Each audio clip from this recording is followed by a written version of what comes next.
Now, Nepalese President Ramchandra Paudel has appealed to all parties to cooperate to successfully conduct the House of Representatives elections scheduled for the 5th of March next year.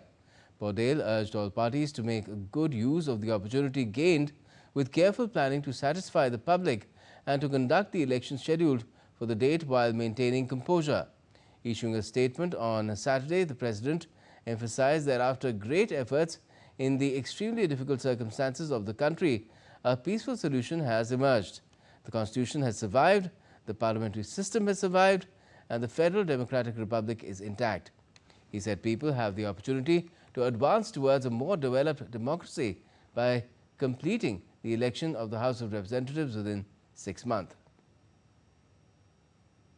Meanwhile, the interim Prime Minister of Nepal, Sushila Kharki, appointed just a day earlier, arrived at a hospital in Kathmandu on Saturday to visit injured protesters. Prime Minister Kharki was appointed after 2 days of intense negotiations between Paudel, Army Chief Ashok Raj Sigdel and the protest leaders behind Nepal's worst upheaval in years, in which at least 51 people were killed and more than 1,300 others were injured. The nationwide protests were sparked by a social media ban that has since been rolled back. The violence subsided only after former Prime Minister KP Sharma Oli resigned on the 9th of this month. President Paudel thereafter has also dissolved Parliament and has called for fresh elections, like I said, on the 5th of March.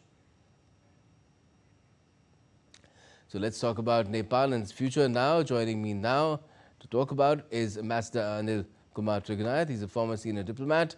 Good evening to you, Ambassador Trigunayat. What do you make of how things will proceed now for Nepal? 6 months is not a lot of time for holding elections for the interim Prime Minister, and she has a pretty tall order to fulfill before that as well, in terms of ensuring that peace and stability sustain in Nepal till that time.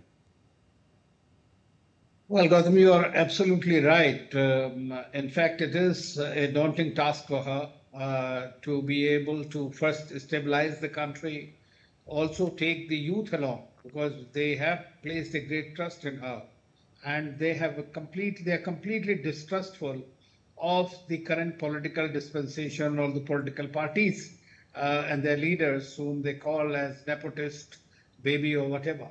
And so, therefore, this is a tall order to do so.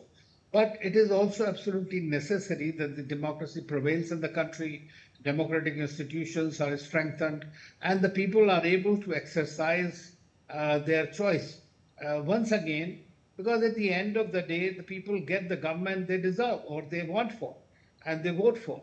And so precisely that's what happened. But hopefully, in the next government, there will be some kind of a more seasoned way of voting that we might see going forward, especially as youth will remain far more proactive now. And therefore, what kind of government eventually emerges, because Nepal is not immune from a lot of disturbances in the past.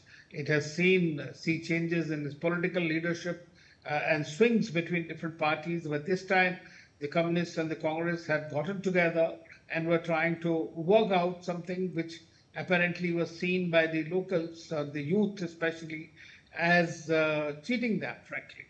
And so I think that this is indeed a very, very difficult task. 6 months is a short time, but sooner it is done, better it is actually for the country to stabilize also. Well, it's reassuring in the sense that especially the youth have reposed faith in this ex-judicial figure. Now she's interim Prime Minister, Sushila Kharki, who has an India connection as well, since she studied at Banaras in the university. But how important is it for her to sustain that faith and trust which has been bestowed upon her by the polity of Nepal, and what does she need to do to ensure that remains the case for the next 6 months at least? Well, the fact that she has been asked for and supported by the youth leaders as well as the mayor of the Kathmandu and others, it clearly seems that people want her to be there, who apparently is a clean figure and has a good track record of her own. and has no political affiliations directly, and therefore that gives her a certain edge. And if the people have a confidence in you, basically, then it makes your life easier, but their expectations higher. So therefore, it is important that she immediately finds some ways to look at the area, like for the corruption. Accountability has been one of the major factors, and she has herself said that the death of the 51 people who died must be investigated. And so the accountability would be very important going forward. Let me tell you that the youth bulge and the youth dissatisfaction is very, very unpredictable. How and when it plays out, how they come up and cross their threshold, as we have seen happening in all the countries around in our region and elsewhere. And therefore, it is important to satiate and satisfy overtly and otherwise all the demands that they have on the system to deliver. And Nepal is unfortunately has been facing the economic problems, the political instability, as well as unemployment, which is something that needs to be addressed. But to expect the Prime Minister Kharki to have a magic wand, I think would be unfair to her. But at the same time, I'm quite sure she'll try to do something that would be appealing and at least acceptable to most of the people. And Right. if she gets time, she would be able to do so. What do you make of what she's done on day one? Not that we know too much, but we do know that she visited hospitals where the Yes. protesters, wounded protesters, were being treated. So, do you think, in a way, she's not made any statement as such till now, but she's letting her actions speak louder than words? Indeed, I mean that's something that is expected of any leader, essentially to go and see. I mean, 1,400 people who have been injured, and they are in different hospitals, and also going there is a statement that she is connected to the people who have, who are in the hospital and the families of those who lost their dear ones. So I think that this is a good signal. Also, she has apparently some 3 or 4 ministers have also been appointed. And let us see how this interim government eventually performs. It's not an easy task in these kind of transitions where expectations are extremely high, frankly. But the delivery always is very slow.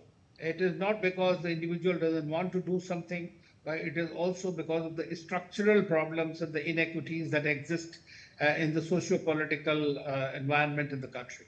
Right, and even President Paudel is playing a very constructive role. He's being issuing statements, a very balanced statement even today, and it's quite surprising that among all the leaders who were targeted, the protesters spared the president, because the president too comes from the same crop of leaders that the protesters seem to have, suddenly taken a huge disliking to. Well, that is so, but at the same time, the president is also a constitutional figure. And when he said that the constitution has survived, the parliamentary system has survived, and democracy has survived, I think that those are very good statements to make. And he needs to be seen on the right side of the history, frankly. And that's precisely what he's doing.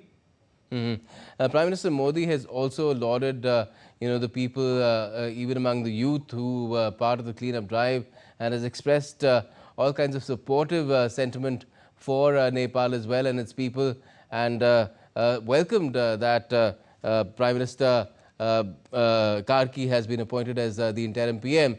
So, do you think India will play a fruitful role as far as stabilizing Nepal is concerned in the coming weeks and months?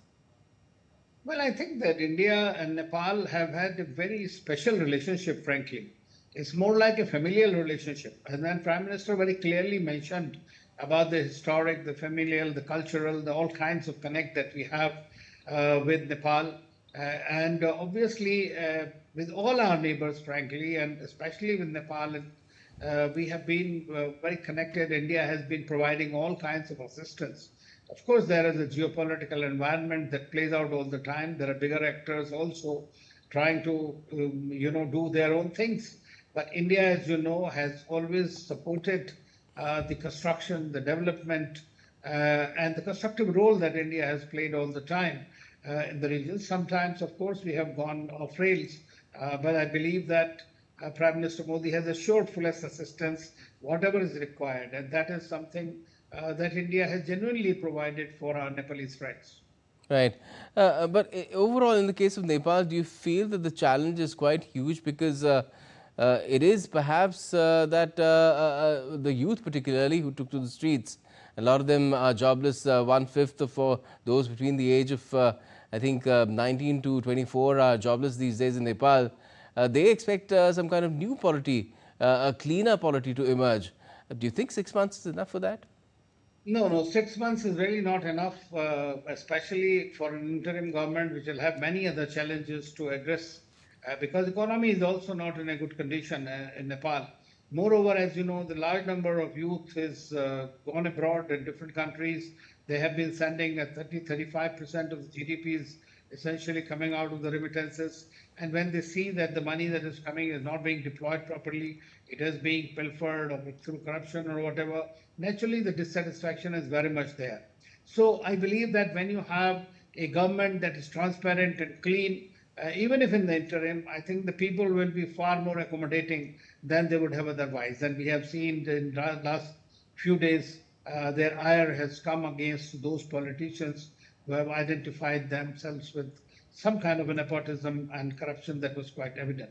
So I think with her, we might see a little more accommodation. But at the same time, as I said earlier, that during such transitions, which are very violent or very quick, very often the people's expectations are very, very high, especially that of youth, which is impatient. But the deliveries are quite slow comparatively for obviously and because of the structural reasons in the country. All right. Well, I guess we learn more of what sort of a path is the interim PM Sushila Kharki likely to take once we know of what other faces is she going to associate with her drive to, in general, clean up Nepal and ensure accountability as well. Thanks a lot for joining us for the Thank you. moment, Thank you very much. Ambassador Trigunayat.